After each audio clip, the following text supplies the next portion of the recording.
once. Yes. Okay. Cool. Mm-hmm. Okay. I feel like that's good.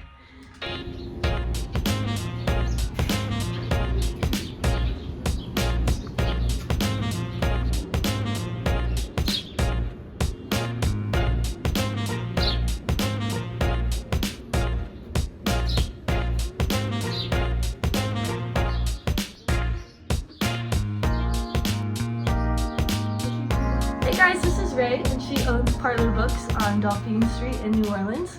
And I stopped in the shop and just wanted to interview her because I found out she owns it.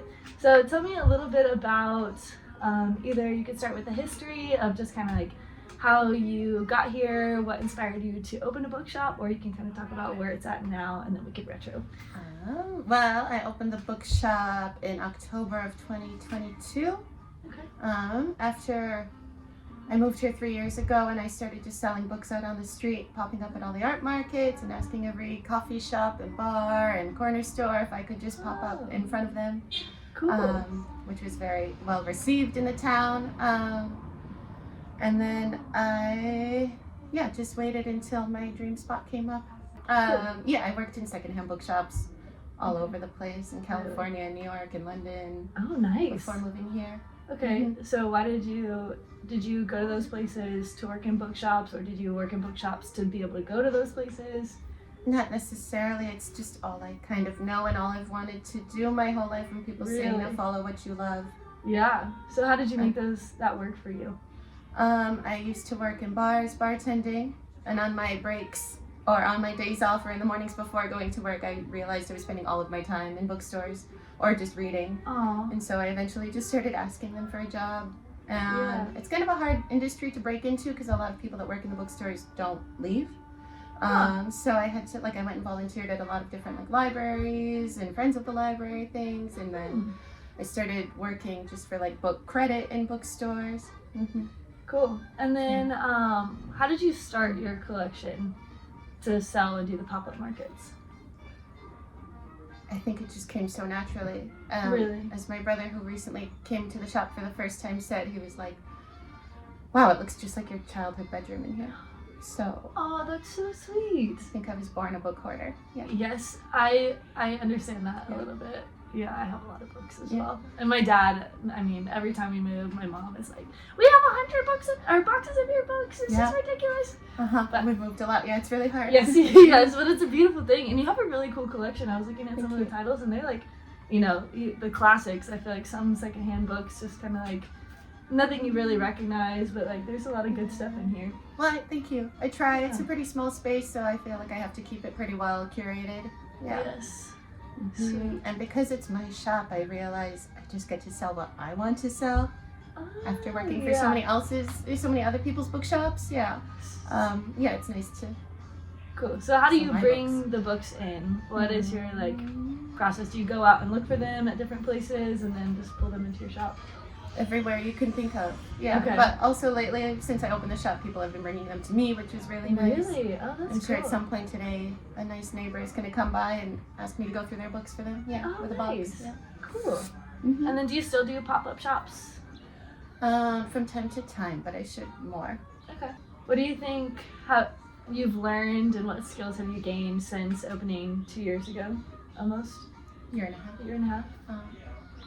Because that's a pretty decent amount of time to be on your own. That's just how important bookkeeping is, record keeping, taxes, the money side of things, which wasn't my responsibility in old jobs, but now it is. Yeah. Okay. Did you have somebody that you called a what are they called? CPA. Yes.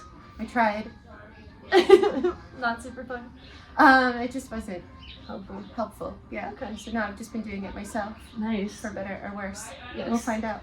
Do you have resources that you consult to help you work through that, or it's just kind of step by step? Yep. Wow. What are some pros or value that you feel has been added to your life from opening this shop? It's really nice to be an independent person. Yeah. It's really nice to just work for yourself most of the time. Yeah, and to not have to, I'm only I'm only letting down myself in a way. Like I don't know. Yeah. Yeah, that makes sense. It's like Mm-hmm. fail or succeed, it's you, Right, and it's you only- can fix it, I know, you know, you're or right. you can celebrate it and Mm-hmm. allow other people to enjoy it with you. Yeah, and it just gives me a little more. While it doesn't give me more freedom, it also gives me more freedom. Yeah. Yes. It's like, Yeah. While I'm chained here, I also feel really good being chained here as opposed to somebody else's Right. project. Yeah. Mm-hmm. And then, what kind of things do you feel like you bring to the community, whether it's just this neighborhood or, you know, larger? Hopefully, literacy. Yeah. Hopefully, encouraging people to read more. Yeah, and the values in that. I think also there's a lot of moments or days where it just feels really special in here when you get a gaggle of people that might not know one another and you just see people connecting over certain things. Yeah, and it just, when it feels like more of a community hub, is really nice to me. Yeah, that is really cool. Outside of reading and outside of, making money or anything like that. Yeah, just people coming together is really nice. Yeah, that is. And I feel like that's one thing I've noticed in New Orleans is so many people, like, they create a life that allows art to, like, bring people together, no matter, like, where they are. And New Orleans does that itself, too. It's like it brings people from all over to connect over music and art. And right, community is so big here. Having moved 25 times in my life, this is this is the one time where that feels really big. Yeah. Okay, what kind of things drew you to New Orleans, and then why did you choose to settle here? That was the pandemic. I came here in September of 2020 after living in New York City again, and this was just the last part of America I hadn't really lived in. And, so cool. Is there anything next for you, or do you want to stay here for a little bit? I'd like to stay here for a little bit. Yeah, I love New Orleans. It's the first place I've lived where I'm just very happy to be here. And I'm not scheming and dreaming of how I'm going to move next for the first time in life. Yeah. Wow, and how does that feel? It feels so settling. Yes. Yeah, I can imagine. So I'm happy to be here. Hopefully I'll stay. Hopefully this will remain for a while. Yeah. What's your vision for the future? Like in 5 years or a couple years down the road, what do you want this to look like, and where do you want to be with it? And Amazon.com started as a bookstore, and I'd like to be more successful than Bezos is. Ooh, I like that. Unrealistic. Yeah. Unrealistic. You gotta dream it and then start to take the steps. You know, I mean, here you are, you and your bookshop. Did you ever think you were gonna move into that? Into having a bookstore of my own? Yeah. It was a dream. I'm like, yeah, you did it. Thanks. Yeah, that's so cool.